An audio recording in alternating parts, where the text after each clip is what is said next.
Hi, and welcome back to the Sampon Saga. Now, when I make these videos, I get to cherry pick what I show you. I show you my best bits and hide the worst. I don't show all the mistakes I make or all the simple things I have to Google. Well, this video is different.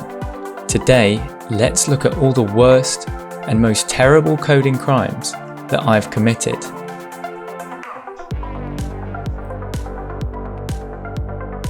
Transparency is broken. I couldn't get transparent voxels to appear in the correct order, so I just randomized the order and hope for the best. Terrible naming. The codebase is littered with terribly named variables like pure random mode, which is actually the least random mode. And what on earth does edoc mean? The Spacetoad language looks like it has blocks and control flow, but it's all fake. Instead of doing it properly, I just jammed in the illusion of control structures. Some stuff totally breaks it. The language does a read-through of your code to strip out comments, which involves parsing some JavaScript. I couldn't figure out how to parse regular expressions properly, so I banned them instead. Sorry Toad, you're under arrest. Charged with weird whitespace.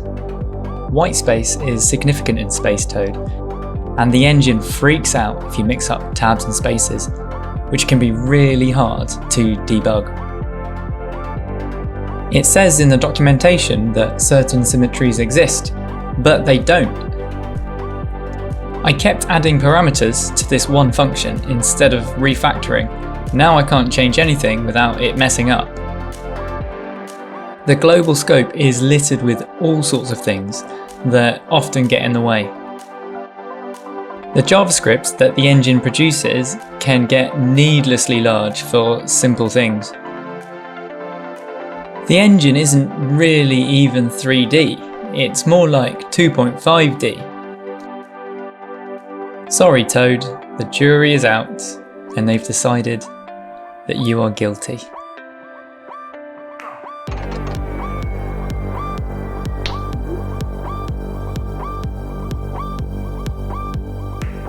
And there's even more that I'm guilty of. For example, there are no tests for code at all because I find that a bit boring. The depth of field effect is broken and faked. It's just done in 2D instead. Error messages are very unhelpful. Nothing seems to work in Safari. You can see outside the world if you rotate the camera enough. I hide voxels underneath the stage when they're not being used.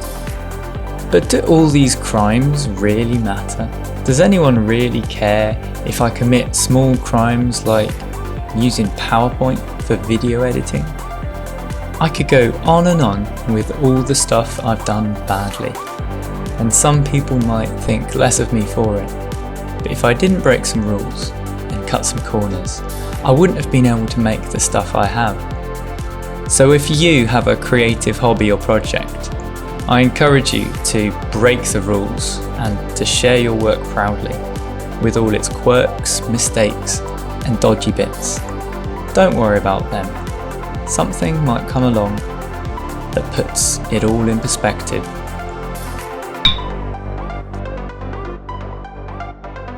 Thank you very much for watching this video. I really appreciate it. And special thanks to all my patrons for making this possible. Hopefully, I'll see you next time.